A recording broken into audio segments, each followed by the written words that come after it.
Hello there, everyone. Welcome to another episode of Fock Podcast. So today we're going to talk about changing ourselves. What I meant was changing yourself is changing yourself. My point is changing yourself is hard, or improving yourself for better, or changing yourself for better is really hard. So why is it hard? Actually, it is hard because it is hard to change your habit or your habits that you thought that it was good for you, but in reality it's not good for you. It's not only the habit, but it's some sort of some aspect in your life. It's You have to change it because it's not it's not bringing good to you. It's just only making you worse. It's hard because you're leaving your comfort zone. That's why it's hard. You're changing yourself for better, and then you're leaving your comfort zone. So for now, currently actually I am on the process of self improvement or changing myself perhaps. And it's really hard actually. I started around I was like 2020, and it's already 2023. It's almost 3 years now, so yeah. And I've seen like a progress actually, but it's on and off. My progress is on and off, but I've seen a lot of little bit of progress over the past few years. So here I go again with the past few years line. So I'm so sorry with that. But anyway, I'll just want to share all the things that I did to change myself for the better. So I think first of all is I've read many self improvement books. I think this is I think this is only for me, but reading self improvement books doesn't really change you, and it doesn't really change everything about you.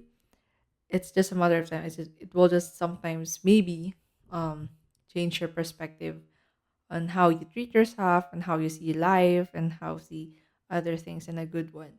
I started reading self improvement books. My first book was The Power of no, The Atomic Habit. It's a very common book. And yeah, it was good actually. And the thing I learned from it is that system is better than a goal. Tama? Am I right? System is better than goal. I don't know if I'm right, but yeah.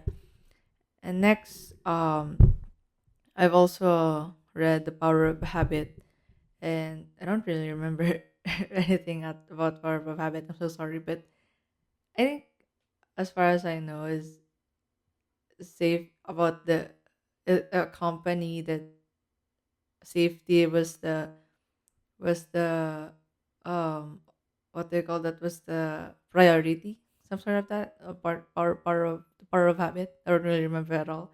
So yeah, next I've read The Mindset, and the mindset says that always have a kind of mindset that will always seek for better, always strive for for good, and always tell your mind or always have a mindset that always be open for improvement. So that's what I've learned from the mindset book. And yeah, I'm currently reading The Daily Stoic by Ryan Holiday and Stephen Hanselman. It's good actually. I do recommend this to all the people who want to learn stoicism. Stoicism. So I can't really define stoicism right now because I don't know if I'm the right person to tell you what's the definition, what's the real definition about stoicism. So anyway, I think for me stoicism is just um know what's your control, and outside of your control don't mind them. Know what your control and know what you can't control. So that's what I learned. But I really love the Daily Stoic so much. Not so much, but I really like it. So yeah, I'm already I think in November month. So I don't read it day by day. I read it like every day and then around 3 or 4 pages. So on and off again. So it's not really consistent. So anyway, yeah, I almost forgot that in Atomic Habit, it also mentions that its tiny habit is better than doing big things. Small things really matter. So no one really matters. Or really matters. So yeah, and yeah, that's what I've learned with my self improvement books that I've read. I think I've read something, but some some sort of book, but I didn't finish it. For example, Make Time. Title is Make Time or Make More Time. I don't really remember, but I didn't finish the book.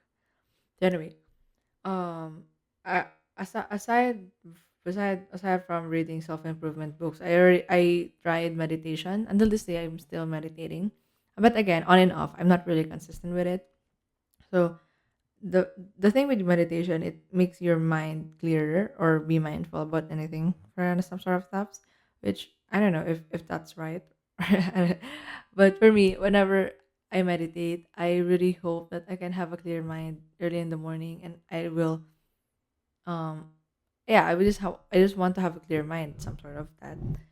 So yeah, and what did I did actually? Yeah, that's the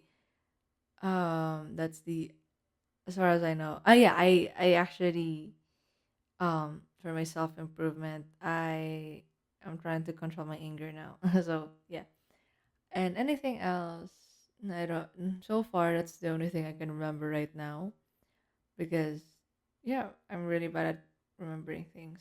So yeah, and just want to say that it's it's the process itself of changing yourself for the better. It's going to be uncomfortable and really weird, but as long as started, you can't stop.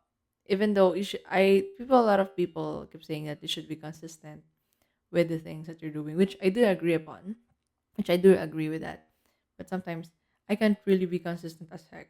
Like I can't be productive for the whole week. I can only be productive on Saturday. So it really depends on your situation and your situation in life.